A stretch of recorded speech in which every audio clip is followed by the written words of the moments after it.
जैसे ही अमेरिकी राष्ट्रपति डोनाल्ड ट्रंप ने चाइना पे टैक्स लगाया, टैक्स तो और दूसरे देशों पे भी लगाया, 70 के करीब देश हैं, बट चाइना पे, क्योंकि चाइना ने भी उसके बदले में अमेरिका पे टैक्स लगा दिया था अमेरिकन उत्पादों पे, तो अब चाइना पे टैक्स 104% हो गया, जो कि काफ़ी ज़्यादा है। टैक्स तो भारत पे भी लगाया उन्होंने, पर भारत ने ना ने अमेरिका पे वापस टैक्स लगाने की जगह भारत अभी बातचीत कर रहा है, अभी अमेरिका के साथ कोई आपस में समझौता हो जाए व्यापार पे, तो बट चाइना ने रिवर्स टैक्स लगा दिया था।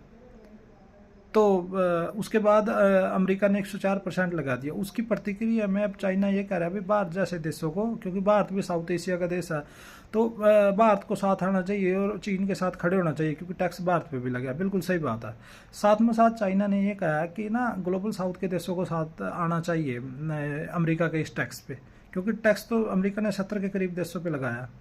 तो ग्लोबल साउथ कौन सा संगठन है? ग्लोबल साउथ विकासशील और मतलब थोड़े से पिछड़े अल्पविकसित देशों का एक संगठन है, जिसके 100 से ज़्यादा देश मेंबर है, और वो उसमें अफ्रीका के, एशिया के, लैटिन अमेरिका के देश उसमें शामिल है। चाइना भी उसको अपना मतलब उसको ग्लोबल साउथ का मेंबर मानता है, जबकि चाइना ग्लोबल साउथ से बहुत आगे है। उसमें तो ज़्यादातर विकासशील देश है, चाइना तो विकसित की तरफ बढ़ रहा है, सिक्योरिटी काउंसिल का परमानेंट मेंबर है, सुरक्षा परिषद का।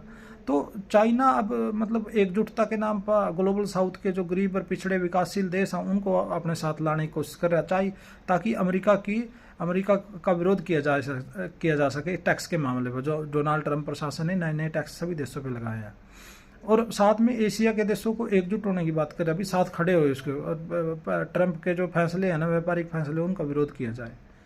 और खासकर भारत को वो कह रहा है कि भारत और चाइना के इंटरेस्ट एक जैसे है, दोनों के हित एक जैसे हैं, और दोनों पे टैक्स लगे, और दोनों को अमेरिका का पुरजोर विरोध करना चाहिए, अमेरिका की इस न्यू मतलब ट्रेड टैक्सेशन पॉलिसी का।